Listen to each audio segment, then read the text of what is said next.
4:36 de la tarde. Seguimos con las tardes relax de Radio Ancon. Y estoy junto a la licenciada Judy Tunjano, que nos acompaña cada miércoles hasta ahora. Ella es la directora de Vive Compliance Magazine y hablamos pues de cumplimiento y otros aspectos que tienen que ver pues con normativas en Panamá y el mundo, porque no solamente es un aspecto corporativo, gubernamental, es algo que trasciende a la parte privada o de gobierno. Hablar de compliance no es solamente hablar de normativa o de cumplimiento de sistemas de prevención de lavado, sino que va mucho más allá de las simples normas y tiene que ver con definitivamente el actuar o con la vida diaria de las personas.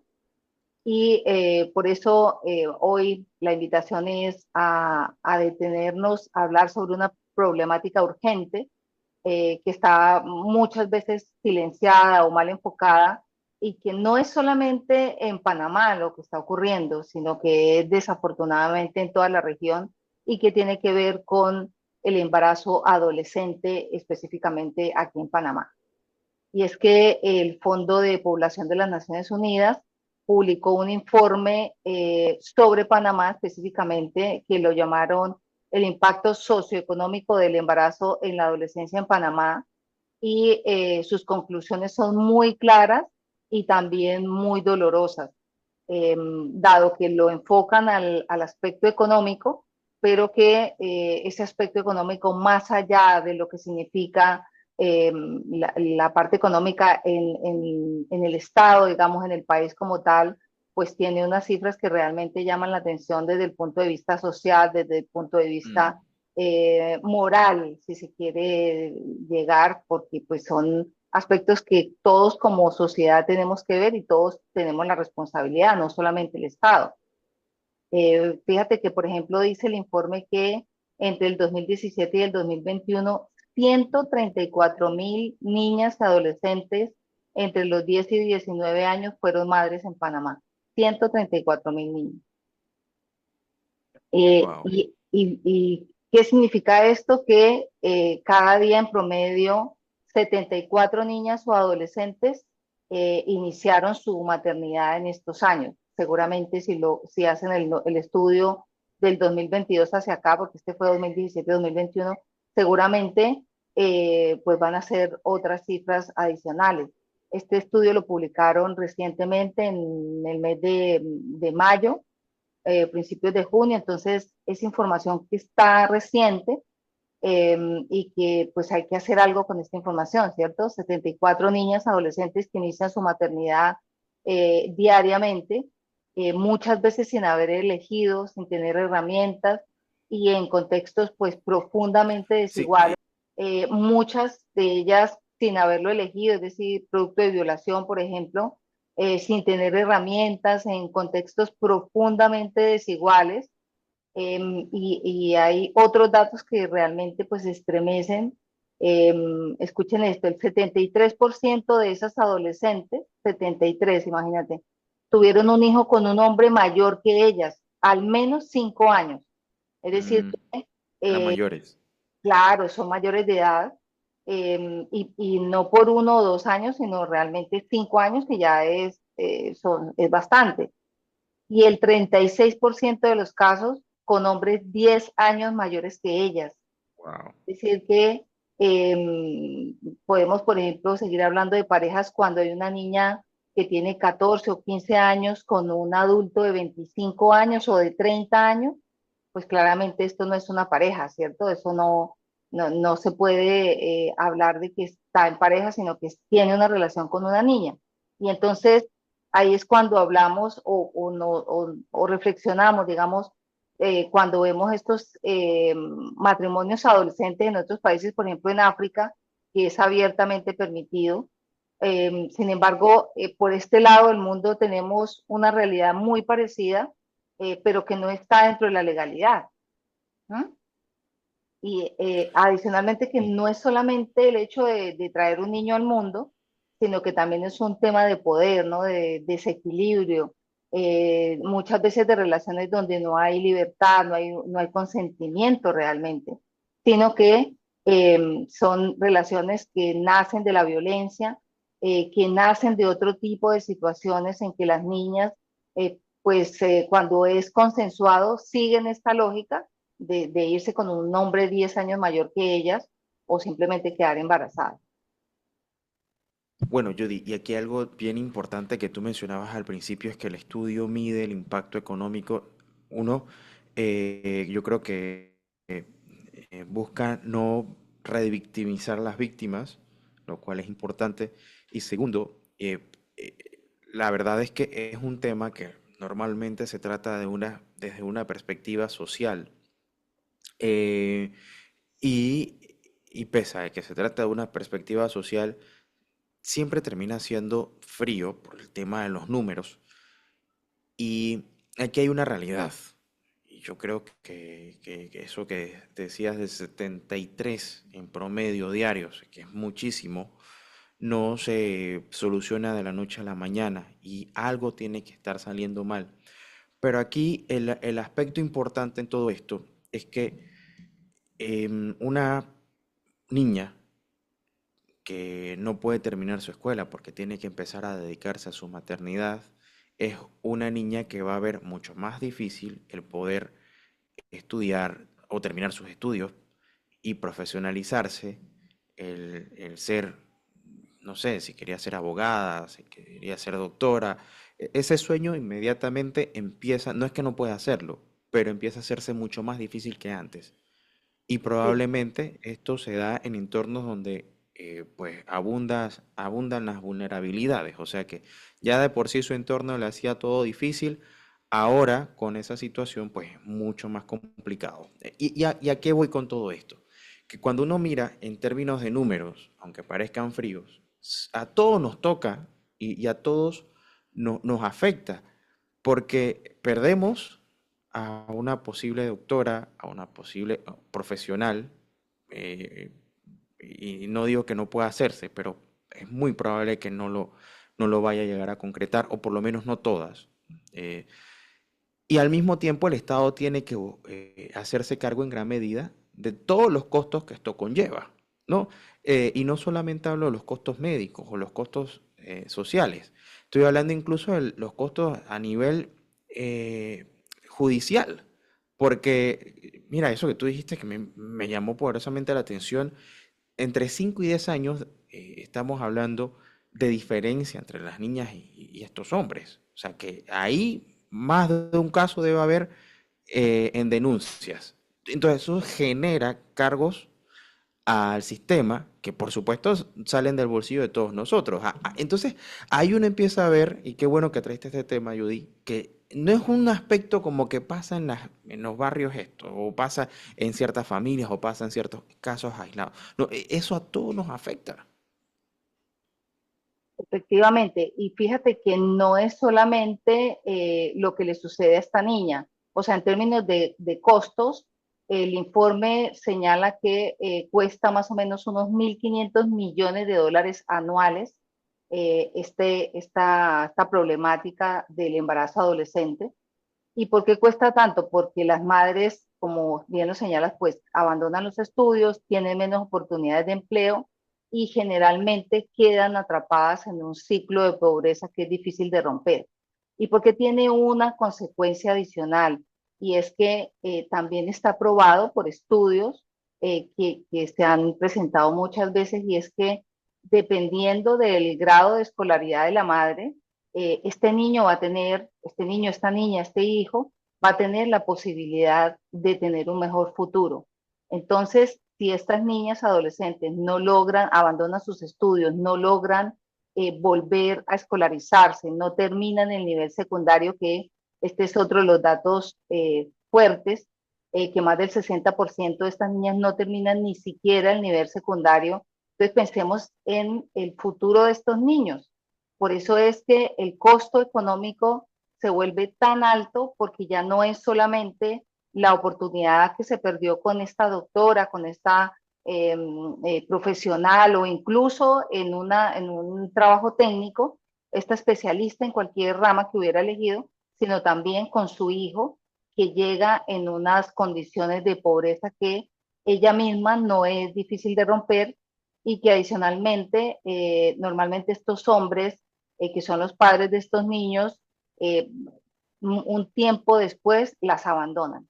Entonces se pierde talento, se pierde creatividad, se pierde productividad, se pierde absolutamente todo, que efectivamente, de manera fría, como lo señalas, estamos todos como sociedad sufriendo o resistiendo o soportando ese costo, además del costo moral, del costo Mm. ético de lo que significa el abandono a esas niñas.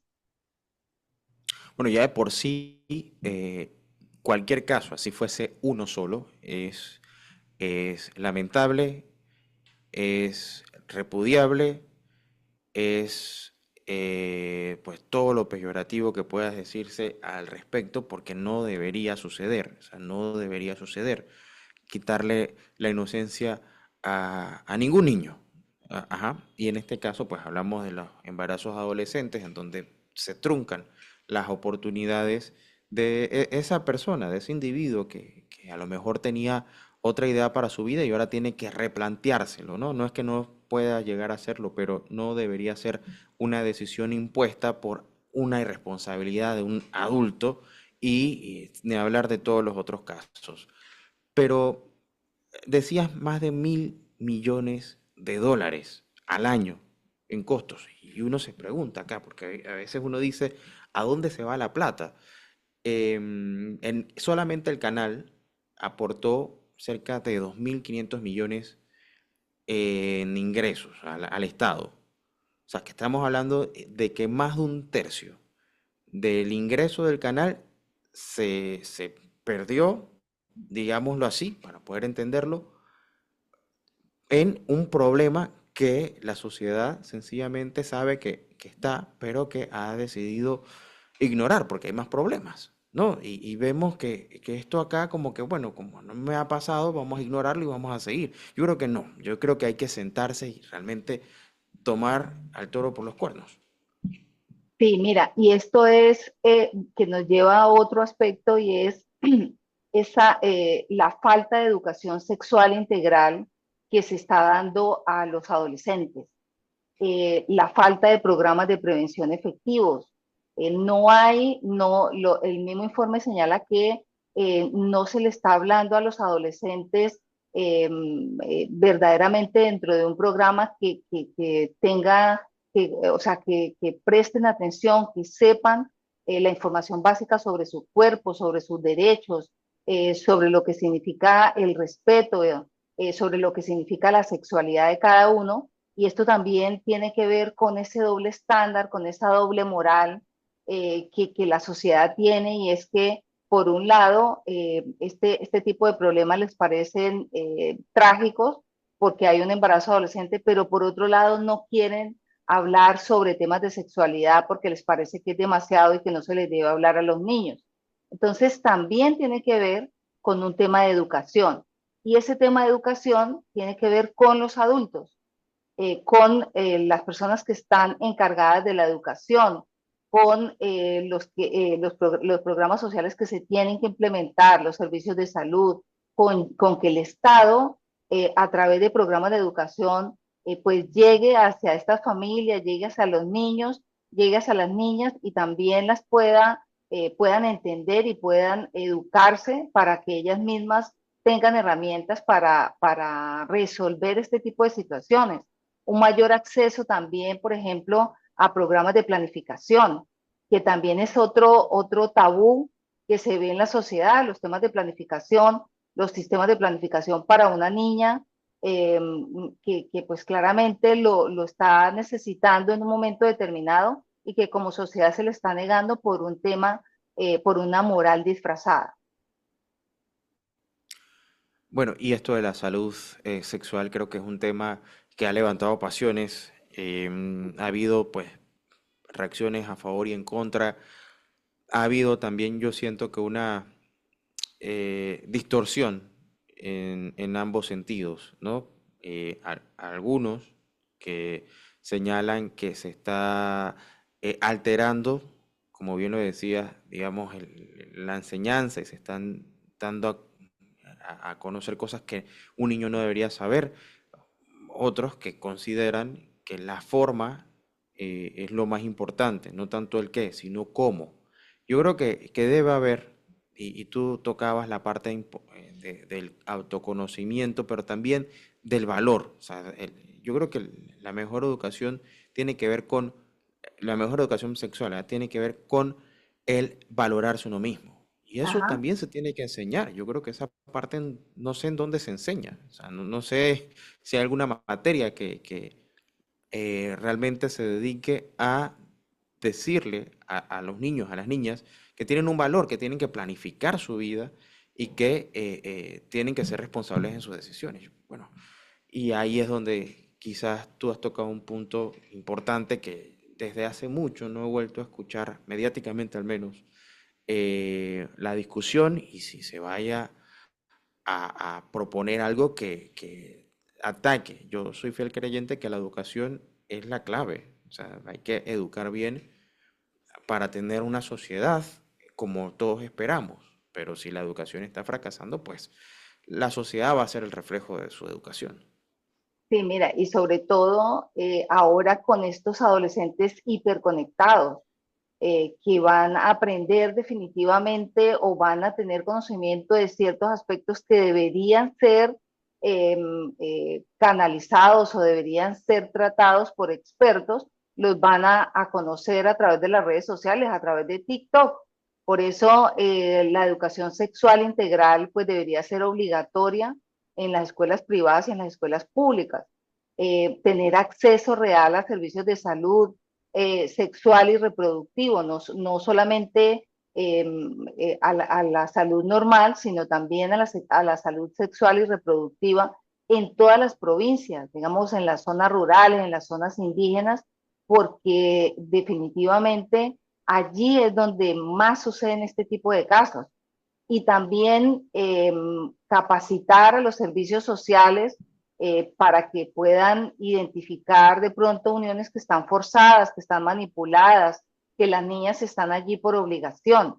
Yo creo que es importante esa parte también para poder dejar de señalar, porque normalmente, y el estudio lo señala, y es que normalmente se tilda a la niña como irresponsable, se tiende a culpabilizar solamente a ella cuando queda embarazada y no a su entorno, no al hombre, digamos, y no a la sociedad como tal. Entonces, es también un llamado a la reflexión en términos de poder trascender en temas educativos y adicionalmente, como sociedad, nosotros también contribuir para que haya más programas educativos, para que haya mayor control, Ujú. para que el Estado llegue a donde tiene que estar. Claro que sí. Bueno, y es un tema importante al que tenemos que ponerle un punto y seguido, porque se nos fue el tiempo. Así que, Judy, te agradezco por compartir una vez más, otro miércoles, temas importantes que todos nos compete, ¿ah? Y que hace falta darle más difusión. Y hoy, pues, con algo tan importante como la incidencia en embarazos en niñas y adolescentes, al cual no deberíamos ignorar. Se aborda, sale una noticia, se viraliza, la gente se indigna y luego se olvida. Parece un círculo vicioso, ¿no? Pero hay que romper con eso, de alguna u otra manera.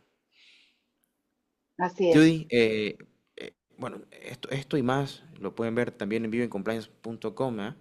Así es. Y también el informe está en línea por si lo quieren leer. Es un documento que tiene bastante información y que pues deberíamos todos conocerlo, al menos conocer las grandes cifras que trae. Claro que sí, y bueno, y los miércoles aquí a las 4:30 abordando esto y otros temas. Judy Tunjano, gracias por acompañarnos, directora de Video Compliance Magazine.